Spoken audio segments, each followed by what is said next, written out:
Les Cambouya Congomani. Bon, c'est là où j'ai compris que Congomani est une signification. Comme je te dis, dans la réunion, tout ça qui est bosso, montion sur Azana Posaïba, diagnostic, il y a problème d'habitude sur le problème spirituel, si tu te rappelles, le problème éducatif et le problème politique.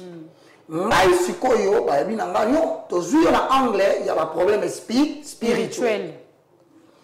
Tout celui qui a besoin de savoir quels sont les diagnostics de cette réunion, rapport à Yangoyo. Aujourd'hui, même si nous sommes au salaire d'Yangote, et qu'après nous, il y avait une autre génération hier, ils vont se servir de notre travail. C'est ça. Même si aujourd'hui les autorités voulaient nous poser une question, quel est votre apport dans la résolution des problèmes? Il y a conflit, il y a RDC, il y a guerre, tout se rendre utile, olé, alléluia, la prière par-ci par-là. Voilà que, comme le moment de la Guisine, chef coutumier à l'Obiboye, il faut te signer accord. Il y a un chef coutumier, il y a Est, il y a un chef coutumier, il y a Ouest. Ok. Selon eux, c'est un petit problème. Mais non, mais pourquoi vous ne le faites pas? Non. Parce que même tes alliés à Ouattara, un problème, bisous le chef coutumier, tu connais divisé en plateformes. Il y a des problèmes. Chef coutumier plateforme. Oh non, chef coutumier plateforme. Et quelques politiciens, comme ils manipulent la chef coutumier, ce groupe moko, ce groupe moko, il y a des choses qui sont chef coutumier. Et que quand il y a un chef coutumier, après à rouler les choses sur le chef coutumier. C'est ça. C'est alors que Babi Nabi Sommet, tout le monde a un problème. Tout le monde a un problème. On a un problème. Pas de yebi, bandeko na yo ba pasteur Mangamba Salaka. Mais la singa e poto yo kana, biso to proposer au boye. Lokola za mwana moko ozoluka la solution pour na mboka na yo.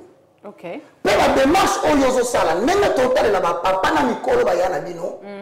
Patika ko sala démarche o tiba ya vers biso za bakaka biso za bandoki. Alors to sengi na yo. Tondini la rambolobi. Mais il y a un autre banayo. Ya yambo, c'est la bande konayo ya ba église de réveil. Batika ko kabola biso na bana na biso. Na ba matia na bango. OK. Très profond. Batika biloko lien bakoko basala ka kindoki, bakoko aboma biso, bakoko basala biso boye. Na bokata ki ba lien. Na simo kimbaba. Bokata ki ba lien, na kimpa vita. Bokani balien na baboti babota bino bokangi bango bandoki lelo bokomi wapi tala yoyo obani kotambola lokola mutu mayele siliye mayele silinga te mayele bakisa minde pona koluka bino yango ce qu'on a kata réunion bato salaki qu'est-ce qu'on entend par les hommes de l'esprit bato ya esprit eza bato yo o nzambe asincarna kana kati na bango pona kokomisa bango la solution n'a pas de problème aux autres tourmentés génération là-bas. OK. C'est pas tout le monde qui est un homme de l'esprit. Ce n'est pas tout pasteur qui est un homme ayant l'esprit. Parce qu'à l'Ancien Testament, dans le livre des prophètes, ce n'était pas tout le monde qui avait l'esprit incarné de Dieu en lui pour devenir la solution de toute une génération pour mettre les solos dans la sinon. L'autre mettre les solos là-bas. C'est ça. Mais Daniel la période n'est pas dit.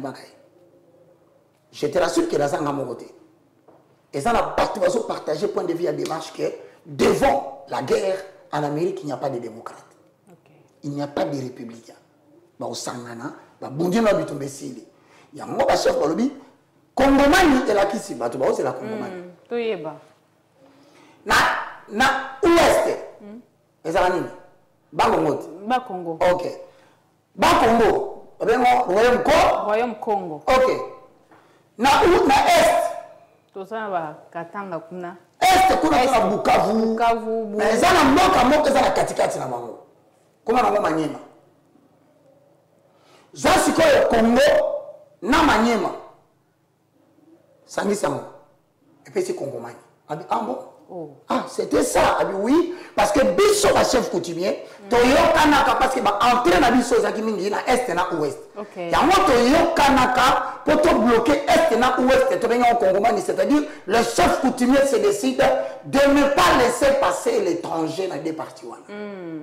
Mais le wango coup et kufa. Bato batuni motuna.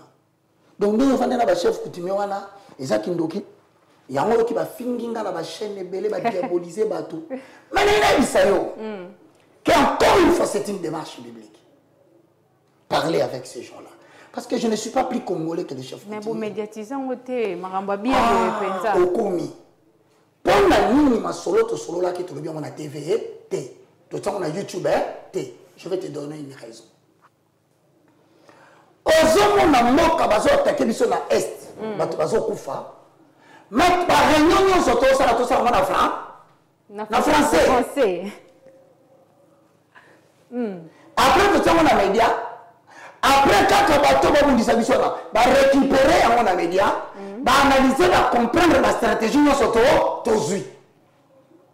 Parmi les raisons où on va spéculer, c'est parce que tu as diffusé contenu à la réunion. Puisque, ils ont un secret. Ils ont une stratégie de guerre avec des armes non conventionnelles. Félicitations. Ah, yo, mon PC, félicitations. Vous méritez, franchement. C'est-à-dire que ton lobby va à la place publique. Le problème du Congo, c'est que tout ce que les Congolais se disent, ça passe à la télévision. Direct. Alors, nous venons de prendre des résolutions pour aller acheter des armes à la Russie. Mais pourquoi vous les montrez à la télévision? Parce que la stratégie de guerre. Vraiment. C'est censé être gardé secret parce que tu vas dire que ma mère qui vous mettre à l'est, mais on dit à l'Olaka, Russie. Mais quand vous montrez que vous avez acheté, mais celui qui vous attaque prendra des dispositions. Tout est médiatisé aujourd'hui, un comportement vraiment à regretter. Le roi Bino na Congo, il a passé pour Bandima Bino. Il y a un moment où nous sommes avec les médias, le plus faible Bandimi Bango. Mais avec cette restitution, nous allons comprendre que nous avons une démarche, nous avons une seconde patrie. Ok. Nous avons une nationalité double. Nous avons une ce qui est indi na Congo. Nous avons une France, pour ceux qui ont un visa, non, nous avons Congo, Congo. Donc je ne peux pas me permettre de minimiser le problème du Congo. C'est la raison pour laquelle dans le lobby, tu as diffusé en moté. Tu as une piste de solution. Tu peux comprendre qu'il y a un mabé. Tu as Roger Baka. Et là, surtout le chef coutumier. Comme Roger Baka est un mystique. Daniel chapitre 6. Ok. Daniel chapitre 5. Vous comprendre. Tu as une piste de solution. Dans Daniel chapitre 5, le verset 11, dans le verset 13. Problème T. Daniel chapitre 5, le verset 10 à 13. Vous avez noté, j'espère. Pour le moment, est-ce que ma cambozo, ça les a bibliques bien aimés? Depuis la bande film nigérien, Boulenge n'a gagné son association quand la maman Zambie. Il est écrit. Il est écrit. Yokanenge Daniel Azoluba. La reine, à cause du parole du grand roi et de ses grands, entra dans la salle de festin et prit ainsi la parole. Ô roi, vis éternellement. Que les pensées ne te troublent pas et que ton visage ne se change pas en couleur. Ozo que le reine en loba. Azabi sana roi. Alors le roi pour se troubler tellement makambo que se connaître. Et l'ongina yo ya changer la couleur. On va tu vas venir mais va raisonner moi quoi c'est le président Félix T. Je répète, le pays nous appartient à tous. Sortons de ce comportement qui consiste à jeter la balle à certaines personnes pendant que nous-mêmes, nous ne faisons rien. Et comme il est facile, il y a ça là, il y a ça, mais papa n'a pas.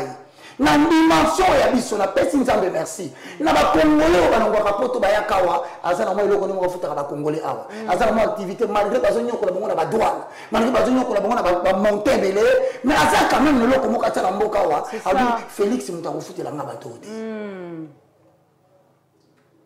C'est ici que nous devons à un certain moment donné, dans le moindre respect, on sait que les gens ont le temps d'analyser sur le plan politique. Mais ne laissons pas la couleur du roi et l'ongolais changer. Puisque ma kamba moko yo façon zo kendele et qu'on changer président couleur et longue. Parce que ça tellement nombreux que ça va se multiplier. Ba faille non on a ba retomber dans ezali. 11. Yoka. Il y a dans ton royaume, on est passé ça roi. Il y a dans le royaume na yo. Maman encore traduire par beaucoup pas casser la traduction. Ah, école ya kama mystique ya Roger Baka oyo nzambe. Malé. Il y a dans ton royaume. Eza na kati ya bokonzi na yo. Un homme qui a l'esprit de Dieu saint. Moto moko aza na kati ya molimo ya molimo ya nzambe ya likolo. Du temps de ton père. Na tango ya papa na yo. On trouva en lui la lumière. To mona ki kati na ye pole. De l'intelligence. Mayele. Et une sagesse semblable à la sagesse de Dieu. Sagesse c'est ça. Boania. Azana ngolo boania banza. Ya banza. Wana dernier mtu wape sa bisolo. Oui. Ah, comme to zana batalinga ka yembe alobela mokonzi. Mais après ça mokonzi on a pas on a suki. Et ça mwana mobali moko azana mayele ya banzambe. Le fait que tu parles au roi qu'il y a dans ce pays des gens qui sont capables d'apporter des solutions avec l'intelligence de Dieu, c'est que oui. Mais quand tu prives le pays des gens qui peuvent parler au roi, c'est le pays qui souffre. C'est ça. Yoka, 12. Parce que roi Bénier, Abani Robana 12. Okay. Parce qu'on trouva chez lui, chez Daniel, nommé par le roi Belshazzar, un esprit supérieur de la science et de l'intelligence. La faculté d'interpréter les songes, d'interpréter les énigmes, et de résoudre des questions difficiles. Ouais. Ça veut dire que vous pouvez avoir des questions difficiles, mais il y a des hommes de l'esprit. C'est une grâce et une faveur. Et je ne suis pas seul. Parce que je suis là, Isaac Abaka. Tous ces belés, je suis là, je suis là, je suis là, voilà. Mais si on a bloqué Bangonzila, tout le monde n'a pas besoin d'argent. Tout le monde ne travaille pas pour l'argent. Si c'était pour l'argent, maman, chaîne aux autres en direct. Et ça national, balandango na Brazza, balandango partout. Mais tu fous $1000 par mois, c'est-à-dire par an 12 000. Donc une troisième année en chaîne en Ezali, ça fait $32 000. C'est la cause où on a ngawanaté na so je compte sur Dieu. Parce qu'il dit heureux ceux qui procurent la paix. C'est ça. Yogana 13. Alors Daniel fut introduit devant le roi. Le roi prit la parole et dit à Daniel, es-tu ce Daniel, l'un des captifs de Juda, que le roi, mon père, a amené à Juda? J'ai appris sur ton compte que tu as en toi l'Esprit de Dieu et qu'on trouve chez toi des lumières, de l'intelligence et une sagesse extraordinaire. Wow. Roi Yambié. So, tant roi Yambié, est-ce qu'il y a un non. Les affaires de la nation demandent à ce que tout citoyen de la nation qui constitue un fleuve de réflexion aille. Mais dans Daniel 6, le verset 1 à 3, dans ces disciples, on a la conclusion. Darius trouva bien, ou bon, d'établir sur le royaume 120 satrapes. Bandanga. Bah, établir la boucle. 120 satrapes. Qui devaient être dans tous les royaumes. Donc, ça s'allie un comité indépendant de recherche. Okay. Un comité indépendant de consultation. Au-delà de tous les pouvoirs qui existaient, prophétique, sacerdotal et royal, bah, Bilis, c'est ce qu'on groupe, au nombre de 120. babibino soki makambo komi difficile na mboka to consulter bino baza ba spirituel mais na kati ba spirituel wana ezaki ecuménisme te hein que to sangana to ba nzambe ensemble bato bamoni bana mayele bo sangana mais na kati ba mayele wana mayele moko kobima siko yokana na deux il mit à la tête 3 chefs baponi ba chef misa tout au membre desquels était Daniel. On va dire que 120 baponi bango spirituels qui constituent le comité de recherche spirituelle. Okay. Toute tendance confondue, roi Zavarro et Moutinioso. Président président Moutinioso. Il y a Congo, il y a Luba, il y a Ngoli, mais il y a des musulmans, il y a des chrétiens, il y a un mouvement pentecôtiste, il y a l'église de réveil, l'église de Noir. Tout le monde qui manifeste, Bissonioso a président à Bissou. Mais si on a 4 religions, on a abimisi 120. Mais on a 120 abimisi 3. C'est ça. Na 3 wana. Daniel. Daniel surpassait le chef, le satrape, parce qu'il avait en lui un esprit supérieur et le roi pensait l'établir sur tout le royaume. J'espère que vous allez comprendre. 120 magiciens, satrapes, astrologues, tout le monde. Mais dans les 120, Dieu fit sortir 3. Dans le 3, on prit Daniel, on le leva. Ce pays a besoin de guides spirituels. Nani? Ce pays a besoin de quelqu'un qui a l'intelligence des choses d'en haut. Naïbaka, naïebi batunamboko yo. Obaka maïlo baza. Le solo, hein. Koreka naï, peut-être balika kanati effecté. Mais ça, maintenant, pour juger, à besoin de nani, pour n'amboko au-delà de la présidence, au-delà du Sénat, du gouvernement, du Parlement, nous devons avoir un groupe de gens qui réfléchissent, qu'on appelle les gens qui apportent des solutions spirituelles. Donc on réfléchit, mais na kati na bango, qu'on a la différence. Abumisa mutumoko. Donc on peut s'ensemble. Ce qui est maman c'est solo, abumisa au bingo bolingaka. 3. Mais yoka sikolo que c'est pelisinga, tant to fandi na batana to solo libabi, ah mwana, to yokiyo. Mwana na biso, to yokiyo. Piste de solution. Basengi ngai na sala proposition il y a ordre des serviteurs de Dieu pour des ordres des amakasi. Na cause na régie ordre des serviteurs de Dieu. Kali 2-3 minutes. Ordre des serviteurs de Dieu mama katembo. Et lobi boye. Angeli. Tala article 4. Au monde balobaka ordre de médecins. Au monde balobaka ordre des avocats. Ordre des architectes. Na sali yango na komi yango mubimba ordre ko régir bisonyo soto bakaza basali yanza pour la stopper hémorragie ba désastre autrement connaître désastre zebele ba mukuna bangwana bakabwani nande ko voici l'homme François Mutombo. Ça ce n'est que le début parce que l'église non c'est ça la leader à tomber na mboko il faut se préparer non seulement à ce qu'ils ont pensé faut se gérer en bien et quand on a armée de l'éternel. Parce que modèle est salé. Il y a des gens qui boudaient les faits depuis longtemps, mais qui n'avaient pas le courage de parler. C'est ça. Mais dès que quand on a dit, et là, on s'est mis de côté, on ne peut pas déclarer Balongwe. Et qu'on s'allait dans le ministère, amen. Oh. Et qu'on s'allait dans l'armée de victoire. Dans l'église aminée. Et qu'on s'allait dans la louange. Et qu'on s'allait dans la combat spirituel. Parce que vous comprenez la caté. Lorsqu'un modèle est planté, les autres imitent. C'est comme ça que la communauté nous tout ça une mission. Quand on comme dans l'obio, ils ont deux cas. Soit salami pendant que le leader est vivant, ou après décès. Ok. Déjà la bêtelle laissé salir. Aujourd'hui, sans critiquer les gens, on peut trouver des solutions pour arrêter l'hémorragie. Ordre des pasteurs modèle nango. Oh nous sommes dans la cour pour ça corriger biso. Et puis de soumettre dans le parlement bandima yango pour biso nous surtout ça sous une loi. Quand la loi n'agit pas, c'est la force qui agit. C'est ça. Primo, assurer l'ordre dans le secteur et garantir la qualité d'un sacerdoce en vue de protéger la société congolaise contre des faux enseignements.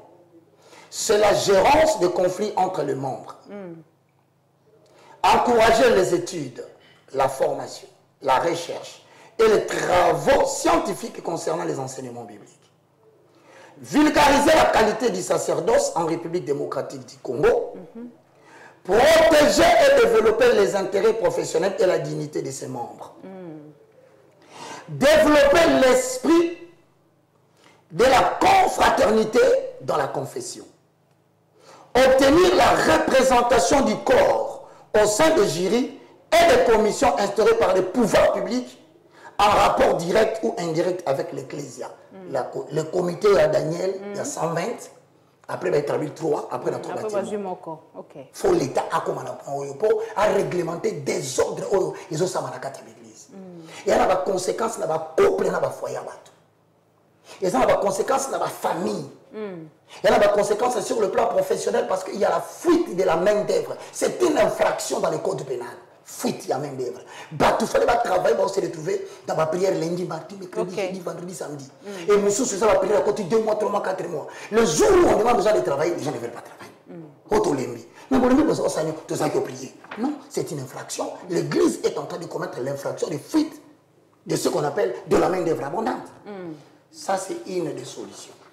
Tu as l'ordre des pasteurs, tu as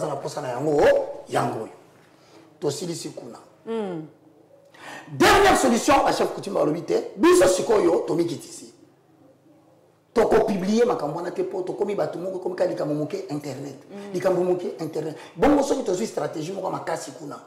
Oh, qu'il faut attaquer non pas par les armes, mais par les techniques non conventionnelles. Voilà. Dites, pour mon pays, il faut savoir s'humilier. Et puis, dans la réunion, il ma caractéristique est Nini, papa. Dans l'obité. Oh! Avant de faire au tunyata motunate bon jour ezali na ofungoli nazo komaka na ça na mi comme c'est kazoba na okoma nazo na komi na sisi na bimisi ngam na sali ba rapport nyonso mais ba fingi ndengai o memangambo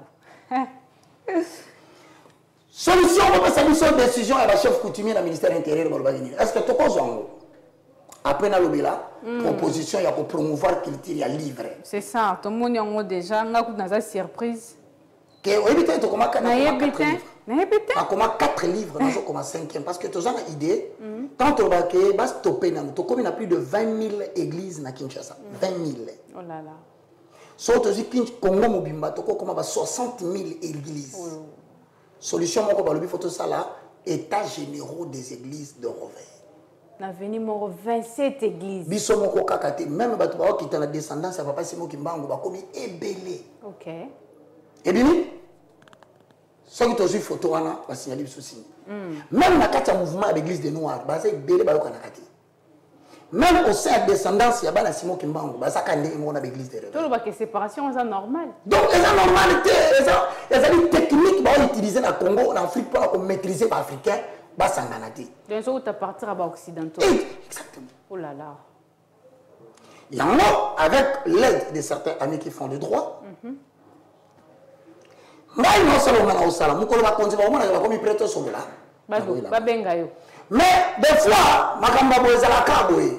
trop tard. Il avait dit. Puisque conséquence dans les clair. Sacrificateur tellement nous allons côté makasi. Nous travailler dans la Ézéchias.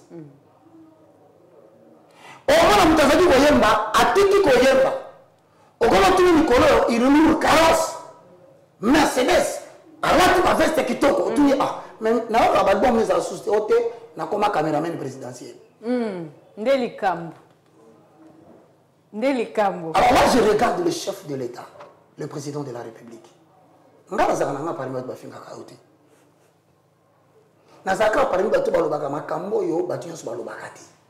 avec beaucoup de respect car le chef est sacré. C'est ça. Et qu'on soit bango, et qu'on soit bangoté. Même au conduit au solo na CDC. Et comment qu'il y a une période où il y a sacrificateur sur la kimi église. Président, tel la cour na yo. Nous tous sommes bien un pasteur. Tout na ye église des Akawapi. Ça les fonds sur la commission parce que nous vérifier place à terre à kaso gazo terre ressources. Au moins à tika côté, côté. Akamama ka kuna po. Kuna salaire ça a oulia bien.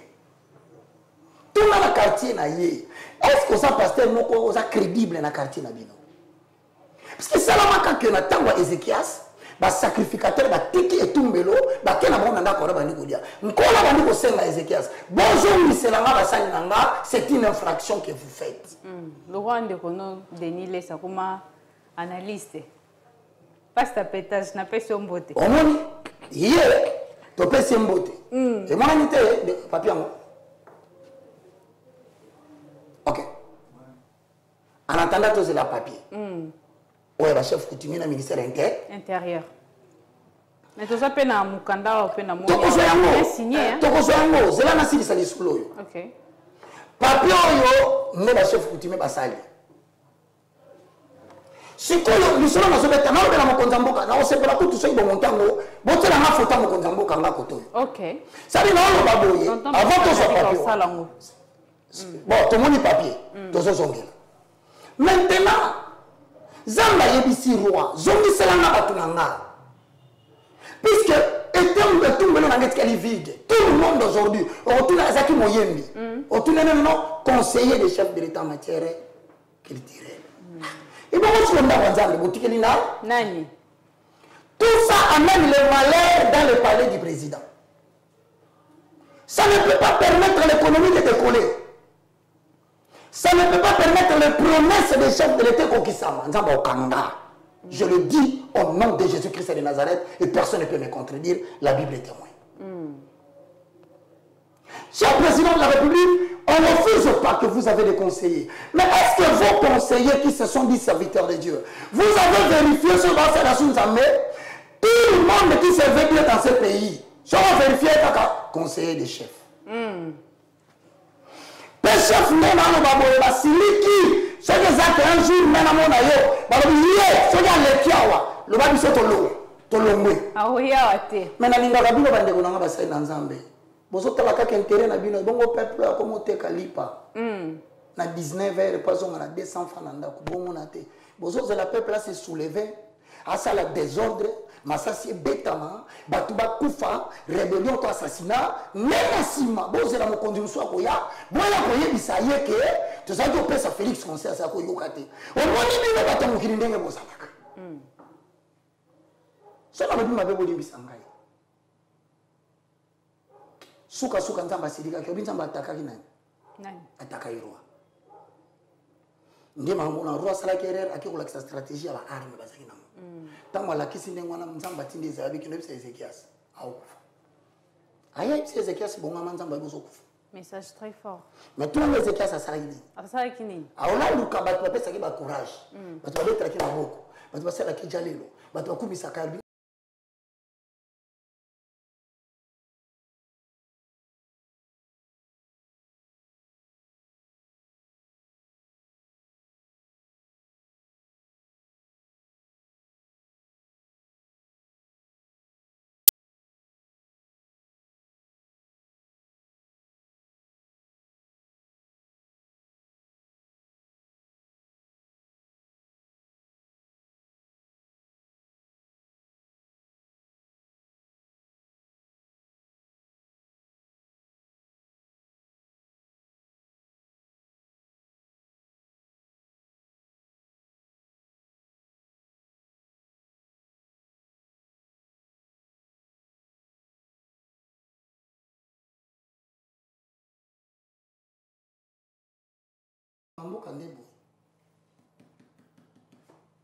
j'ai le courage de dire que le roi a été frappé de la maladie. Et Dieu lui a dit tu vas mourir. Mais quand le roi a compris que ce n'était plus le temps de consulter parce qu'il n'a pas sonné Esaïe Bissier, Kolayoki. OK. A accordé au sous mandat mon sous vie. Beaucoup de chefs de l'État sont commandants. Deuxième. Beaucoup de Moutoussou passent à la présidence. Tout le monde a remplacé Moutoussou. Mais ce n'est pas comme on a nous disons la vérité. On a sali sur la bombe de l'IOT. Nazana le Kamunza a dit comme un moko. Et nous comme un moka mobimba. Yasuron. Na oba na bombité. Baba na baba na baba na boni na ngara baba baba mingi. Na bibi na otambola na likambu ya mutu. Ya roi. Ya moi. Ya jour. Ya date. Na otambola na yango nanya koyoka yo. Quand tu dis, ah, dans un solo babela na passer mo kuna na moni mo na TikTok baka lobaki bébé c'est quand même awa corona ya ki baka lobaki siko ko sela kaka na tambo pour baka lobaki lisusu mama bato musu ba ko na commentaire baka ko na posa mo na chef de l'état zera na bitulu solo na sisa na lala ka jour moko boye na bombi ba kombo bato ezangolo bande ko ngai na butu na moni vision moko troublé ngai na lamuki na bengi garçon moko parmi les choses on a no sepela mingi OK na tango raïs la Kabila c'était qu'il ne manquait pas quelqu'un qui pouvait te dire viens même si tu ne vois pas le chef va dire ça à telle personne OK mais cette fois-ci on sentir que tout est bloqué mutu penza ko bisoto atomoni chef te mais lobala yata mikambo mama ba ko swanga itongo OK tout n'est pas bon à dire na lamuka na se retrouver na oya osokota kuna sokota kuna okota kuna ya bandeli ngana komati na ya suka kocho l'équipe portail wana kiti tinase ndeba ya mbaki ngawana différente ngubate mbongote maite omoni nini pour monter yoka kinga moni eza série ta na moni boye eza nini en bref na bila moni na lali na butu na se ensemble mais polo Kabila batu balingi ete bitumbe ko na mboka so sali lokote na lali na ngai na pongi na kana wolo balaki singai Kabila atelemi na terrain ya football pour c'est trop na bandolo basiko comme na terrain football on va athlète baki makamba na terrain OK il est pas avec on a bato na ko ba beti ça c'est ndango ba e bandi mbango wana liboso ya bimi le temps a pongi na bila a gagné course na tala boye ba tout susu ba yeli susu pembeni na ye deuxième course ba beti ba ndoto mama to mona makambo on expliquer ba tumé so on dit na kwa na loba parce que mais Seigneur Jésus yo zo tindanga na loba mais ba tonga ndo kala ba ngote tu sara msala nzambe maman deuxième course Kabila gagné troisième course na moni lo oko uti likolo et jour mutu avec kabal pour que tu mambango longo jam OK na moni le pas wana yes ko na kati ya terrain et comme munene est terminé devant président boy et lobi na ye ko continuer te so continuer tala nini okoma ah bon ne on a mbamaka na oya nde na lobaka nzamba la kisinga bibino boko ganga na sama bele kuna mabelo bo salanga na samba kongo na boyibite bokotisi banzamba bikeko na ko ponela bino bakonzonga na lingi jusqu'à ce que bozongela na mobimba kende ko bisa bande kuna ngamu tunasala kikalika na 2006 kende ko bisa bande kuna ngamu tunasala kikalika na 2011 kende ko bisa bango na yope omola la position na bango ngamu tunakanda ya continuité mais notre ni na lotité na sima na loti président Kabila a fait un message 3 fois yemo ko penza na loti le président Félix a fait un message 4 fois na loti tatana ba bondi matin est-ce que na ko sabani likambo ba bondi mongote est-ce que na zana ko sabani ma tonda na sina ndima ba stratégie baka so que sa stratégie bobi si vidéo ya TikTok ya makambo ba ya inane ya voici l'homme na mukuna ndé c'est sa stratégie bobi so quoi tant que corona ya kia virus n'a pas l'église de Kanama. Vous avez la vidéo pourquoi pourquoi vous n'avez même pas honte de prendre des vidéos pour les faire sortir? Le problème du Congo est spirituel. Je ne suis pas seul. Nous avons des gens à l'étranger, en France, au-delà de considérer. On a observé qu'un Congo dans ici. Si on a le Kambamboka, l'Ongola haine. OK. Si on a le avenir à Félix, l'Ongola Koinae. Si on a le Kamboya Kabila, l'Ongola haine. Aux gens qui révéler l'identité, il y a l'esprit supérieur de ça là, l'Ongola haine. Que nous fous comme ça, nous avons une information. Moi j'ai vu tu sais que du père. OK. Na moni na ndoto. Nga na yoki makambo yebisi ngai. Mais ngai yoyo bakonzi basepela na ngai te. Na ko yebisa ngona nani. Na tkeleka ni loko moko. na université na nga yoyo na ba livre na nga natangisaka bango bon nzambe na tourner koloba te ke baka nga nazotinda oyo komi kotala makambo ere mozo ezalaka na bato bakanisaka soki nzambe atindi yo bato baoyamba yo nzambe atindaka Moïse Pharaon ayambaka ye ayambaka ye te tukomo mpe moto aza responsable na choix na ye akoyamba tukomo oyamba te mais c'est avec regret na otala télévision na bi toyokana ta ke lokola bakanisaka nde so oyambiso beza yambi opesaka mbongo toyokana déjà na teva ke na ye nayebisa ye ka ye makambo wana mais makambo na ye nayebisa ye ezaka pete te nga so na biso likambo ezaka pete te ezaka pete te bato bayebi bato nakutana na mwana moko nayebisa bo makambo epuis na informe ke makambo na elotaka ekomaka na oya matisaka mpe na mona criminel auti libi eloti namoni moto auti libi makambo asoma boye na mama se nazokosa général moko olandanga tozalaki na ye mais nakotanga kombo na ye te ekoma na mateya mokonzi makambo naoloba na yo nde batuni nani babi oze bagarso moko alikaka na télé 50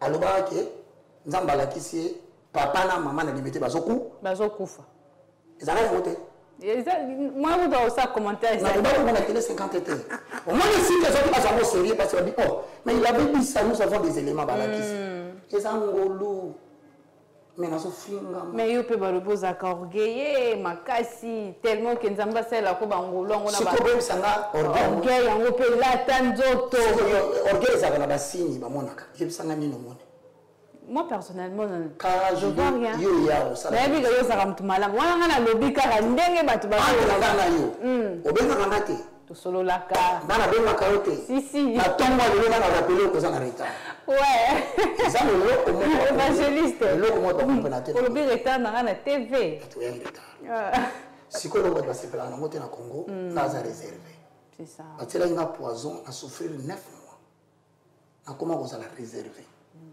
alinga susute trop de contacts inutiles est-ce que les journalistes vont s'engagner est-ce que va passer vont s'engagner non comment non voilà au moment parce que mission on se poursuivre les actes très délicats na zo ba commentaire nzamba pa mbolo na musala makaso sala pona mboka na mukolo na lobaki na fongola monoko oyebi nzamba limbisa ngai Congo yo bato ba sala surpris parce que Congolais continue pour libérer oyo yoka mokonzi akomona kaza posa pese conseil tokopesa au conseil mais toyokana te ok toyokana parce que babi na toyokana babi na lokambo olo bango atana chez ça déjà ce que ça posala lo bango na yana alternative na loba mais na rassurer ce la fongolo monoko na ngama na lobi ndoto na moni pona mboko oyo to sala 2 jours te bakangi ngai non on nga bakango te donc on lobati